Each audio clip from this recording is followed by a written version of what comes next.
हाँ जी, good morning, good ATM. मेरा नाम ज्योति है, मैं बल्लभगढ़ से बिलोंग करती हूँ। मेरा भी यहाँ से सेकंड लेवल हो गया है, जिसकी टोटल इनकम 9,000 रुपए मेरे खाते में आ चुकी है। तो भाइयों, बल्लभगढ़ से आज तक दो ही लोग फेमस हुए हैं, एक ज्योति एमएलएम स्कैम वाली और एक रजत दलाल।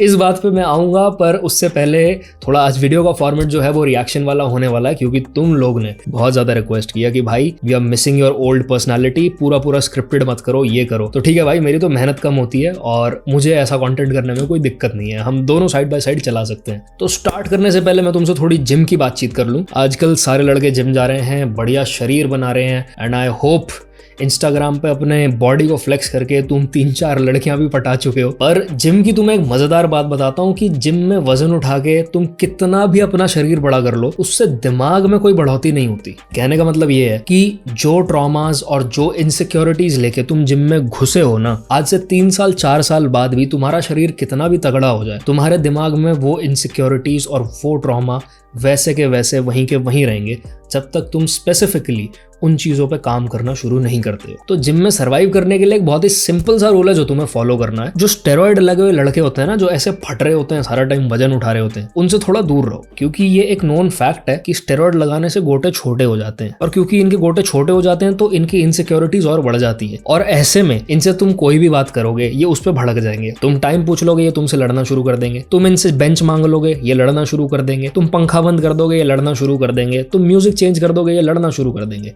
इन लोग से दूर रहो, अपना वर्कआउट करो, बाहर आ जाओ। और अब जब मैंने छोटे गोटों की बात कर ही ली है तो मैं जरा रजत दलाल के टॉपिक पे आ ही जाता हूँ। मैं थोड़ा डर रहा हूँ ये जोक्स मारने से ऑनेस्टली, पर चलो लेट्स कंटिन्यू। तो रजत दलाल इन्हीं जिम जाने वाले लॉन्डों में से हैं जो भरे पड़े हैं इनसिक्योरिटीज से, पर 2400 घंटा इसी कारण वो अपने आप को अल्फा प्रूव करने की कोशिश करते हैं। और अल्फा ये प्रूव करते हैं खुद को सारा टाइम लफड़ेबाजी करके, और इनको लफड़े के लिए कोई मुद्दा नहीं चाहिए होता। अब तुम इन्हीं भाई को देख लो, अपने आप को ये अल्फा भी कैसे प्रूव करते हैं, मैकडोनल्ड्स के एम्प्लॉयज से लफड़े करके। वैसे तो आप मेरे भाई हो, पर मैकडी की हम तो ये बनाएंगे।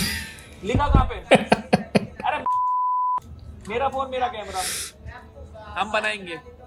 तुम मेरे भाई हो, तुम दोनों मेरे भाई हो, तुम्हारी कोई दिक्कत नहीं, पर जो चीज मना होगी हम वही करेंगे। तुम देख रहे हो ना हमारे रजत भाई कितने बड़े बदमाश हैं। मतलब एक ना कहावत होती है कुछ कि अकल बढ़िया भैंस, तो मुझे लगता है ये रजत भाई से पूछ लिया ना तो वो भैंस से डेडलिफ्ट करनी शुरू कर देंगे, ये साबित करने के लिए कि मैं बड़ा हूं। भाई तुम इतने मिनिमम वेजेस या मिनिमम सैलरी पे काम करने वाले एम्प्लॉय से क्या एक्सपेक्ट कर रहे हो भाई, वो तुमसे लड़े भिड़ेंगे? मतलब भाई तुम्हें क्या लगता है मैकडोनल्ड्स को इससे क्या फर्क पड़ जाएगा? बाहर जो मैकडोनल्ड्स के एक जोकर बैठा होता है बेंच पे, वो आके क्या तुम्हारे आगे गोडे टेक देगा क्या कि भाई साहब गलती हो गई, मैं यूं मैकडोनल्ड्स का ओनर? क्या दिमाग है भाई ये। मतलब पीछे ना कुछ रजत भाई अपना केमिस्ट्री क्लास स्टार्ट करने की बात कर रहे थे, पर मुझे ये सब देख के लगता है कि भाई इस आदमी की तो अपने सर की केमिस्ट्री बिगड़ी हुई है। तो हमारे प्रोफेसर जो है केमिस्ट्री के, वो इसी लफड़ेबाजी के चलते अभी गुजरात में अरेस्ट हो गए। ગુનો નોંધી રજત સમેત અપહરણકર્તા તેના 2 મિત્રોની પણ અટકાયત કરી। वैसे तो रजत भाई जो हैं वो हरियाणा के रहने वाले हैं, पर पता नहीं किस सिलसिले में ये अहमदाबाद में थे। जिस जगह ये जिम कर रहे थे उस जिम में एक लड़के ने अपना वर्कआउट रिकॉर्ड करते करते रजत भाई को निकलते हुए कैप्चर कर लिया और उसके ऊपर एक मीम बना के इंटरनेट पे डाल दिया। रोज सुबह अपना मुंह जिम में दिखाकर मेरा दिन खराब करता हुआ माइटी राजू ब्रैकेट्स में रजत, क्योंकि रजत भाई की किलसी पड़ी थी कैरी मिनाटी के रोस्ट के बाद, तो रजत भाई को कोई तो चाहिए था माइटी राजू बुलाने वाला जिससे उसको वो मार पाए, और इंटरनेट पे किसी को पकड़ा जा नहीं सकता। तो रजत भाई को मौका मिल गया इस बच्चे को सबक सिखाने का। अब देखो ये हरकत कोई सही नहीं है जो इस बच्चे ने की है, पर इमेजिन करो कि तुम 1 मिलियन फॉलोअर्स वाले 300 किलो की डेडलिफ्ट उठाने वाले 28-30 साल के आदमी हो, और तुम्हें एक 17-18-19 साल का जो भी है एक बच्चा जो है ट्रोल कर देता है, तो तुम ऐसे में क्या करोगे? तुम ज्यादा जिम को इन्फॉर्म करोगे, ये कहोगे कि भाई देखो ये सही नहीं है, ये मेरा पर्सनल टाइम होता है और ऐसे टाइम में मुझे कोई रिकॉर्ड करे मुझे पसंद नहीं है, और वो भी ट्रोल कर रहा है ये बच्चा मुझे। या फिर सेम बात लेके तुम बच्चे को कन्फ्रंट कर सकते हो कि देखो मेरा इंटरनेट पे जो भी है कुछ भी है उसके लिए हम अलग से वीडियो रिकॉर्ड कर लेंगे, पर अगर मैं गलती से तुम्हारे वीडियो में आ गया हूं तो तुम्हारा ये हक नहीं है कि तुम उसको पब्लिक डोमेन पे यूज करके मुझे ट्रोल करो। पर नहीं भाई, रजत दलाल बैठे हमारे हवाई चप्पल पहनने वाले बदमाश, तो ये पहुंच गए बच्चे के घर में। अब उसके घर पे पहुंच के पता नहीं जैसे तैसे इन्होंने उसको बहलाया फुसलाया है और उस बच्चे को अपनी गाड़ी में बिठा लिया है, और उसके बाद होती है पब्लिक ह्यूमिलिएशन चालू। ये रे भाई।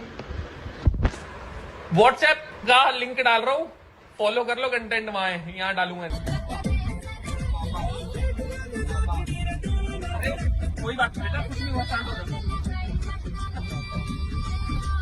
भाई अब जब मुंह बोलता है तो पापा बोलता है। रजत दलाल मेरे पापा है और मस्ती मस्ती में मैंने अपनी देखो पहले जब मैंने बस ये स्टोरी वाले मीम्स देखे तो मुझे लगा शायद कुछ स्क्रिप्टेड होगा, पहले की तरह ये कुछ लफड़ेबाजी कर रहे हैं, एंड में आगे खत्म हो जाएगा। पर फिर जब ये वाले क्लिप्स आए जहां ये बच्चा रजत को पापा पापा बोल रहा है या फिर अपनी ही माँ को गाली दे रहा है, तो मुझे कुछ फिशी लगा, क्योंकि ये बहुत ही ह्यूमिलिएटिंग चीज है। शायद उस बच्चे ने 4 व्यूज के लिए और थोड़ी सी सोशल मीडिया अटेंशन के लिए रजत को ट्रोल कर दिया, क्योंकि रजत के नाम पे और लफड़ों पे आजकल व्यूज मिलते हैं। पर फिर पता चला कि रजत अरेस्ट हो चुका है और उसके साथ उसके 2 और साथी पकड़े गए हैं जो कि उस बच्चे को बुली करने के लिए पहुंचे थे। रूम में बिठा के टॉर्चर किया, मारा, उसके वीडियो उतारे, उसके साथ बहुत खराब नहीं करने वाली चीज़ें की है। वो बोलने की हालत में भी नहीं रहा। इस तरह से मेरे को घर पे देखे गए वो। अच्छा, कहा जा रहा है कि उसके मुंह पे गोबर भी लगाया गया, पेशाब भी की। क्या आपके बेटे ने ऐसा बताया? हाँ, वो वीडियो में भी दिख रहा है, उसके मुंह पे गोबर दिख रहा है, वीडियो दिख रहे हैं।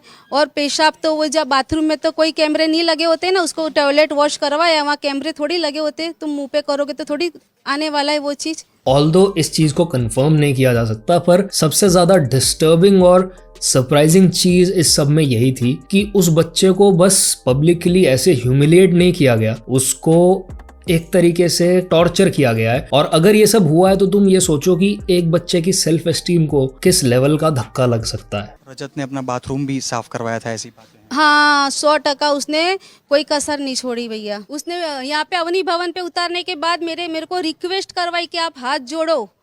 मेरा वीडियो उतारा उसने, मैंने हाथ जोड़ रही थी। बोले मैं मेरे बच्चे को क्या 4:20 में क्या उठक बैठक कराऊंगी। उसने वहाँ पब्लिक प्लेस पे मेरे बेटे को 4 रास्ते पे उठक बैठक करवाई 10। मेरे पैर छुआए। क्यों मेरे पैर छुआए? क्या बड़ा बनने जा रहा है अब? जब आपके बेटे को वो लोग लेकर गए रजत से बात हुई थी मेरी, उसने बोला, उसने सीरियसली बोला कि ये मेरे पास है, जहाँ तक इसका पूरा फ़ोन नहीं छानूंगा ना वहाँ तक इसको मैं नहीं छोड़ूंगा। बोले मेरा बेटा पीछे से रो रहा था, बोले जहाँ तक इसका पूरा फ़ोन चेक नहीं करूँगा ना, आप प्रशासन, पुलिस प्रशासन में जाओ, मीडिया में जाओ, कहीं भी जाओ, मैं इसको अभी नहीं छोड़ूंगा, मैं पूरा फ़ोन चेक करूँगा, बाद में इसको घर पे लेके आऊँगा।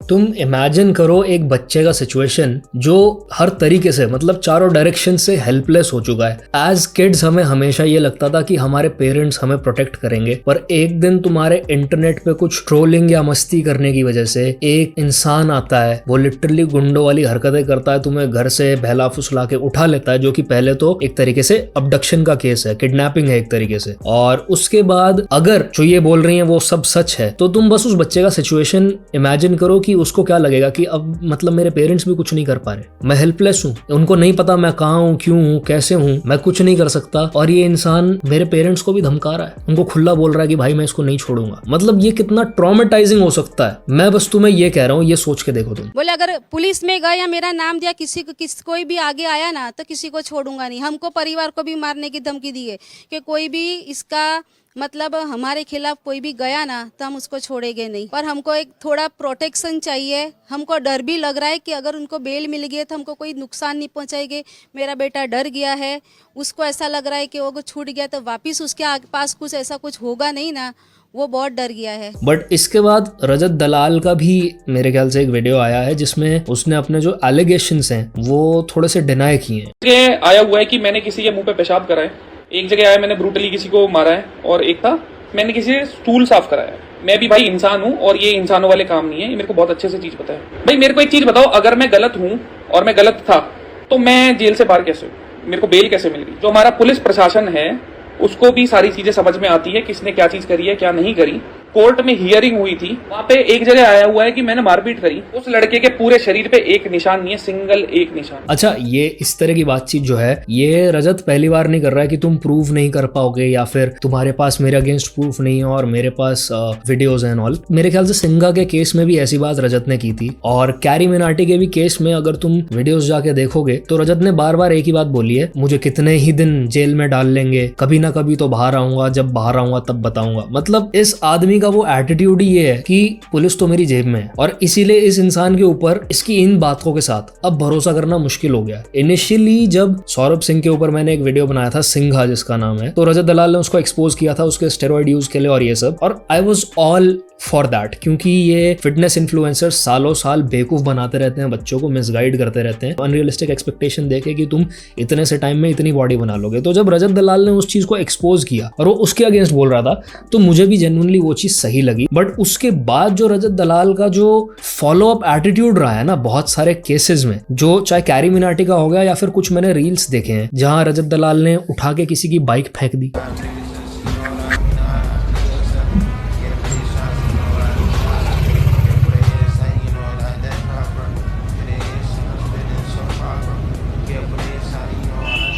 बिना बात की लड़ाई चल रही है रजत दलाल की किसी से, उसने किसी की गाड़ी में अपनी गाड़ी ठोक दी।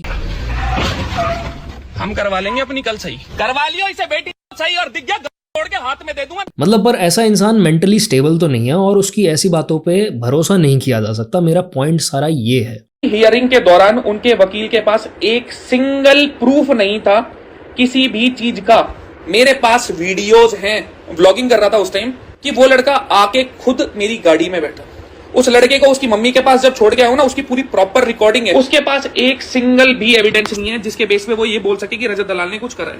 वो लड़का मैक्स टू मैक्स मेरे साथ 50 मिनट होगा। अगर 1% भी मैं प्रूव होता हूं ना कि मैंने ये काम करे हैं, तो सोशल मीडिया की सारी चीजों से मैं खुद गायब हो जाऊंगा। जो अपने हैं उनको समझ में आएगा कि भाई इतने गए गुजरे काम हम नहीं कर सकते।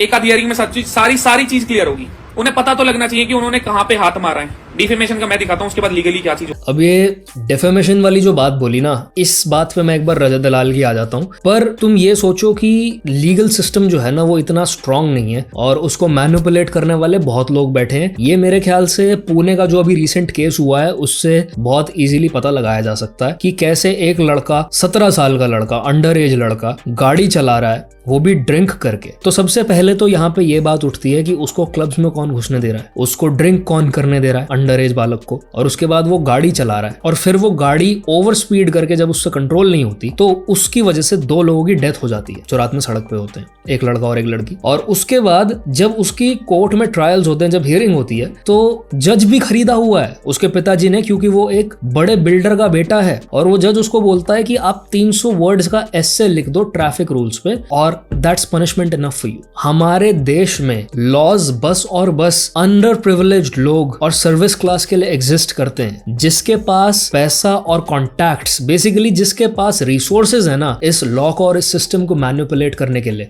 उसके लिए कोई रूल्स नहीं है भाई। तुम गाड़ी चढ़ा दो, तुम कुछ कर दो, एंड ऑफ द डे तुम बाहर आ जाओगे, तुम्हें जेल भी नहीं होगी। और ये चीज मैंने कोट की क्योंकि रजत दलाल का भी रिसेंटली एक केस सरफेस अप हो रहा है इंटरनेट पे जिसमें कुछ ऐसा ही हुआ है। तो रजत दलाल जो ये भाई साहब हैं, ये हमारे ओवर स्पीड कर रहे थे अपनी गाड़ी चलाते हुए और इनके लाइव्स में ये साफ पता है कि ये काम ऐसा करते हैं। और इसके चलते एक आदमी ने इनकी गाड़ी रुकवा दी इनको कन्फ्रंट करने के लिए। आराम से बना। हाँ बना रहा। गाड़ी लगी किसी के? लगी नहीं है, तू स्पीड में नहीं था वो बोल रहा है। कितने स्पीड से निकला था ये तुम्हारे पास से? और किसकी गाड़ी? तुम्हारी बाइक की गाड़ी को टच की थी ना? गाड़ी कितनी ओवर स्पीड थी? ओवर स्पीड थी और फुल ओवर स्पीड थी ना? अभी गाड़ी भी बोल रहा है ये भाई। इस केस में इतने सारे लोग इकट्ठे हो गए थे, एक तरीके से इसकी उस हरकत को बहुत सारे लोगों ने विटनेस भी किया है। पर उसके बावजूद जब पुलिस स्टेशन तक ये बात जाती है तो उस आदमी को उठक बैठक लगवाई जाती है क्योंकि उसके पास कोई प्रूफ नहीं है गाड़ी स्पीड में होने का। और रजत दलाल ने उसको कह दिया कि मैं तुझ पे उल्टा डेफेमेशन का केस डाल दूंगा। कोई बात नहीं। अब इस केस में लूप होल ये निकाला रजत ने कि क्योंकि मेरी गाड़ी से किसी को टक्कर लगी ही नहीं थी, कोई मरा ही नहीं था, किसी को चोट लगी ही नहीं, तो मुझ पे किस बात का तुम केस करोगे और प्रूफ दिखाओ। ना ही वहां कोई कैमरास थे, ना कोई वीडियोस थे रजत की गाड़ी तेज चलाते हुए, और इसलिए रजत इनोसेंट प्रूव हो जाता है। भाई अभी अपने को कुछ खत्म करना है, अपने को मामला आगे नहीं करना। अब तुम इस आदमी की शक्ल देख लो, ये हाउ प्राउड ही फील्स कि मैंने किस तरीके से सिस्टम को मैनिपुलेट कर लिया, मैं कितना पावरफुल हूं, और ये इन हरकतों को इंटरनेट पे प्रमोट कर रहा है, इन हरकतों को ग्लोरीफाई कर रहा है इंटरनेट पे। अब ऐसे में इस इंसान की किसी भी बात पे भरोसा करना इम्पॉसिबल है। तो ये जो प्रशासन और सिस्टम की बात करता है ना, तो मेरे ख्याल से प्रशासन और सिस्टम जो है हमारे देश में मजाक होके रह चुका है ऐसे लोगों की वजह से। क्योंकि अगर कल तुम इस आदमी की जगह होते हो जो बिना मारपीट और बिना बदतमीजी किए लीगली प्रोसीड करना चाहता है और जस्टिस चाहता है इस बात के लिए कि भाई इस इंसान को पनिश किया जाए क्योंकि ये गलत तरीके से ड्राइव कर रहा था और हमारी लाइफ को रिस्क पे डाल रहा था, तो this is the aftermath of it all. तुम लोग को थाने में खड़ा करवा के उठक बैठक लगवाई जाएगी क्योंकि भाई साहब रजत भाई के कनेक्शंस हैं, वो आपके हाथ जुड़वा सकते हैं, वो आपकी बेइज्जती करवा सकते हैं, वो आपके ऊपर डेफेमेशन केस डाल सकते हैं और यहाँ तक कि वो ऑन ड्यूटी पुलिस वालों को थ्रेटन भी कर सकते हैं। हमारी गाड़ी रोक ली है और चालान काटने की चीज हो रही है। मेरी दिल की धड़कन चल रही है, मेरे को इतना पता है, उससे फालतू नहीं पता कि कुछ भी सबकी नहीं चलती सर, सबकी नहीं चलती, कुछ की रुक जाती। पुलिस वाले थोड़ा अकड़ के बोलते हैं, ये बात तुम्हें भी पता है, मुझे भी पता है, सब एक जैसे नहीं होते, बट कभी ना कभी बदतमीजी तुमसे भी हुई है और मुझसे भी हुई है। पर हम में से कितने लोगों की हिम्मत थी कि यूनिफॉर्म में खड़े ऑन ड्यूटी पुलिस वाले को तुमने इस तरह की इनडायरेक्ट धमकी दी हो? तो ये सब देखते हुए तो मैं यही कहूंगा कि इस इंसान को किसी भी सिस्टम की या लॉ की कोई भी इज्जत नहीं है। अब ये भाई साहब ने अपने खुद के प्रोफाइल पे एक पायलट नाम का हाईलाइट डाल रखा है जहां पे ये रॉन्ग साइड जाके और 140-150 की स्पीड पे गाड़ी भगा रहे होते हैं।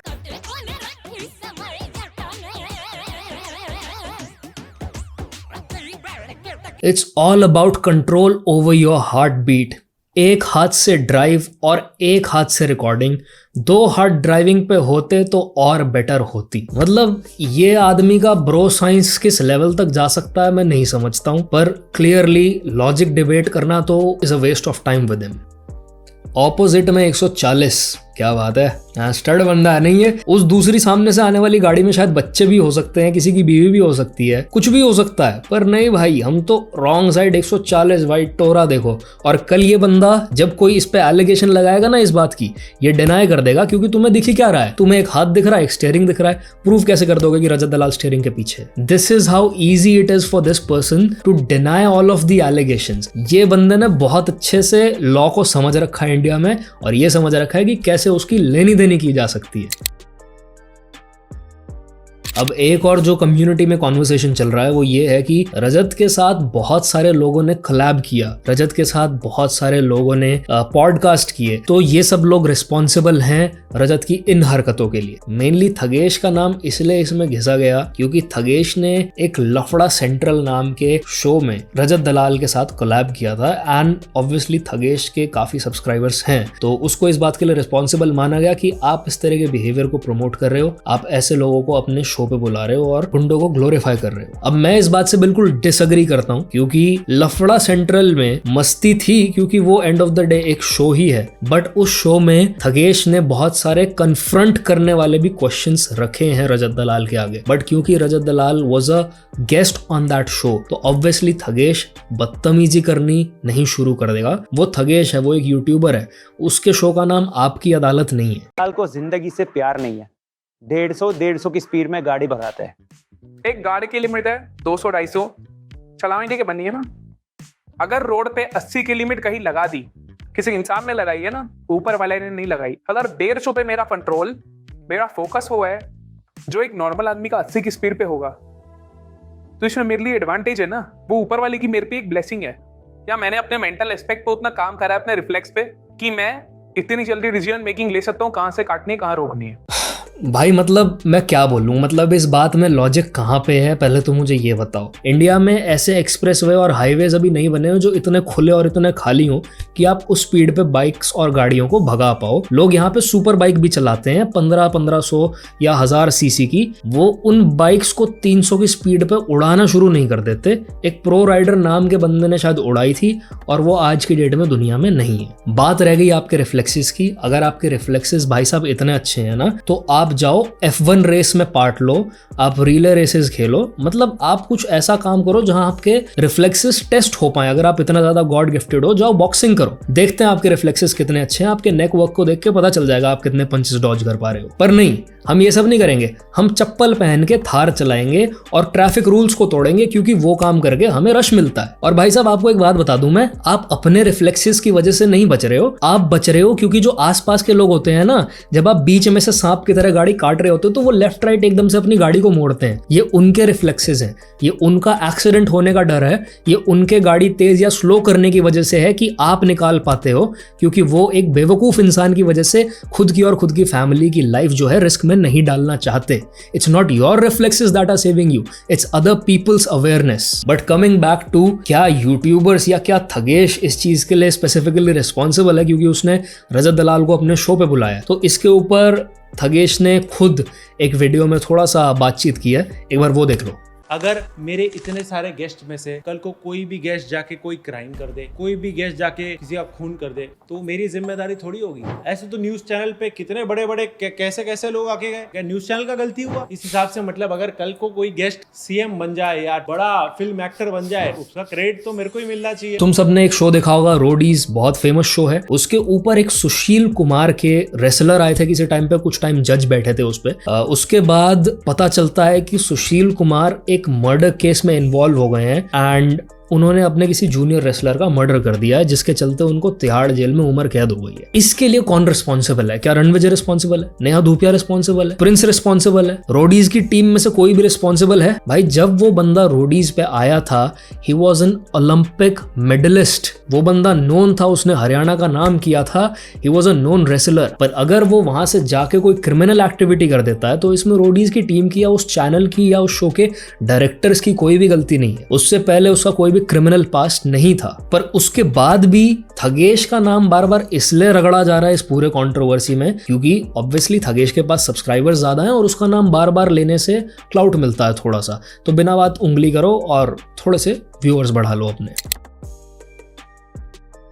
अब देखो, ऑल्दो मेरे जैसे यूट्यूबर की वीडियो रजत दलाल जैसे बड़े इन्फ्लुएंसर तक पहुंचना बड़ा मुश्किल है, बट अगर पहुंचती भी है तो मैं एक सीरियस नोट पे एंड में बात करना चाहता हूँ। तो देखो भाई, अगर तो आपका बिहेवियर जो है वो कैमरा के लिए ऐसा है कि आप जानबूझ के कैमरा खुलने के बाद लफड़ेबाजी करते हो, बिना बात लोगों को पोक करते हो, तो ऐसे में मैं आपको बता देता हूँ आपकी लाइफ को भी रिस्क हो सकता है। आज नहीं तो कल शेर को सवा शेर मिलेगा, आपसे ज्यादा कांटेक्ट वाला कोई पंगेबाज आदमी आपको मिल जाएगा और सामने से वो 18 साल का बच्चा और उसकी बेचारी माँ नहीं होगी जो आपके अगेंस्ट कुछ कर नहीं पाएगी, वो कोई ना कोई आपसे भी बड़ा गुंडा निकलेगा और उस दिन शायद आपकी पोस्ट आनी बंद हो जाए इंटरनेट पे। तो प्लीज ये काम मत करो, हम नहीं चाहते ऐसा कुछ भी हो। You are a decent guy I believe, but अगर ये रीजन नहीं है तो फिर यू नीड थेरेपी। अब मेरी इस बात को समझना कि थेरेपी में पागल लोग, बेवकूफ लोग नहीं जाते हैं। थेरेपी में हमारे जैसे नॉर्मल अडल्ट्स जाते हैं जिनके कुछ पास्ट ट्रॉमास होते हैं जो सबकॉन्शियस में बार बार ट्रिगर होते हैं और उनको हम रिकॉग्नाइज नहीं कर पाते। उनको रिकॉग्नाइज कर पाने के लिए थेरेपी और साइकोलॉजिस्ट बने हैं जो हमें हेल्प करते हैं उन कॉन्वर्सेशंस के साथ और उन चीज़ों को समझने के साथ। क्योंकि इस तरह का जो बिहेवियर है, जो एंगर मैनेजमेंट का इशू होना या बात बिना बात पे भड़क जाना, ये बहुत ही डीप रूटेड ट्रॉमास या इनसिक्योरिटीज के कारण होता है या फिर प्रिविलेज के कारण होता है। मुझे नहीं लगता रजत भाई कोई खास ऐसी प्रिविलेज में बड़े हुए हैं कि इतना मतलब उनका बिहेवियर बिगड़ बच्चों वाला हो। मुझे लगता है कहीं ना कहीं ट्रॉमा रहा है। मैं तुम्हें अपने पर्सनल लाइफ से एग्जांपल देता हूँ, नाम नहीं लूंगा, मेरे स्कूल के यार थे वो, विशाल और राहुल कह लो, दो लड़के थे मेरे स्कूल में और दोनों ही स्पोर्ट्स में बहुत बढ़िया। एक बहुत बढ़िया फुटबॉल खेलता था और एक बहुत बढ़िया 400 मीटर का स्प्रिंट मारता था। भाई उस लड़के की स्पीड कम होती नहीं देखी मैंने। उनको अटेंशन बढ़िया मिलती थी लड़कियों से, कोई ऐसी कमी नहीं थी, खूब लौंडियाबाजी करते थे। और उसके बाद भी उन्होंने लफंडरबाजी करनी, घर ना जाना स्कूल के बाद, पार्क में रोज शाम उनकी किसी ना किसी से लड़ाई सेट होती थी कि आज आजा तुझे स्कूल के बाहर देख लूंगा, काइंड ऑफ वाली लड़ाई जो पार्क में बच्चे लड़के इकट्ठे होते हैं। रोज उन्होंने टीचर से पनिश होना और टीचर से बदतमीजी करना। तो ऐसा क्यों हो रहा था ये कभी हमें समझ नहीं आया। और एक दिन जब हम चेंज कर रहे होते हैं अपने जर्सीज में फुटबॉल खेलने जाने के लिए, तो मैं देखता हूँ कि विशाल की पूरी बैक पे निशान पड़े हुए हैं, नील पड़े हुए हैं और उसकी पूरी बैक छिली हुई है बेल्टों के निशान से। और उस दिन वो लड़का मुझे बताता है बहुत ही कैजुअली कि यार कुछ नहीं, मेरा बाप रोज दारू पी के आता है और मुझे मारता है। तो ऑन सरफेस वो वैसे चमक रहा था, टीचर्स को लगता था बदमाश है, बदतमीज है, पर ये बात वो किसी को बताएगा नहीं क्योंकि उसके लिए बहुत ज़्यादा एम्बैरेसिंग है। ये बिहेवियर की वजह से जो वो रेबेलियस बिहेवियर उसने डेवलप कर लिया था, उसकी और भी ज़्यादा कंप्लेंट्स घर पे जाती थी और वो रोज़ पिट के आता था। कभी कभार उसके गर्दन और मुंह तक भी हमने निशान देखे हैं कि आंख में क्लॉट सा बन गया, जो भी है, but nobody used to talk about it. हम लोग को पता था कि हम पर्सनली जाके बात कर लेंगे, बट उसको वैसे ओपन होने में एम्बैरेसमेंट फील होती है उन चीज़ों के बारे में। और ये बात मैं पॉइंट आउट कर रहा हूँ क्योंकि जब भी तुम रजत दलाल जैसे लोगों को देखोगे ना, जो ऐसी बातें कर रहे होते हैं कि मुझे कुछ खोने का डर नहीं है और मैं मर जाऊँ मुझे कोई फ़र्क नहीं पड़ता, जेल में डाल देंगे क्या ही हो जाएगा, यूजुअली किसी अब्यूज़ के कारण या कोई सबकॉन्शियस में कोई ट्रॉमा के कारण उनका अपनी ही नज़रों में, दूसरे की नज़र में तुम्हारी इमेज गिर जाना इतनी बुरी बात नहीं होती, पर जब तुम्हारा सेल्फ एस्टीम अपनी ही नज़रों में ख़त्म हो चुका होता है ना, फिर तुम्हें ऐसा लगता है मेरे पास खोने को कुछ नहीं है और बचा ही क्या है मेरे पास खोने के लिए।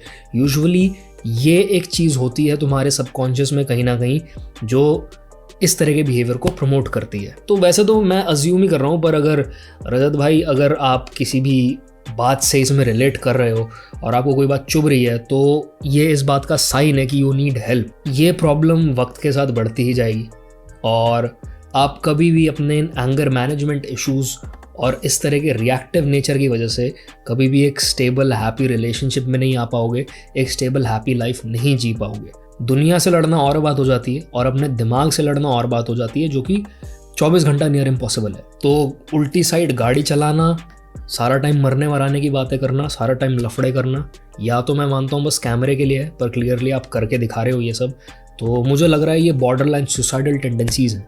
तो अगर हैं तो सीक हेल्प, क्योंकि भाई दूसरे सुशील कुमार मत बन जाना। तो this is it for this video bros, and मैंने तुम्हें काफ़ी आज ज्ञान दे दिया है जिम में सर्वाइव करने का, काफ़ी अच्छा सर्वाइवल गाइड। तो आज के लिए बस इतना ही। और एक इससे मुझे एक और बात याद आई, रजत भाई अपने वीडियोज़ के एंड में एक बहुत सही बात बोलते हैं कि तगड़े होने पर ध्यान दो। तो इसी पे मैं बोलना चाहूँगा कि भाई दिमाग से तगड़े होने पर ध्यान दो। And I will see you bros in the next one. Piece.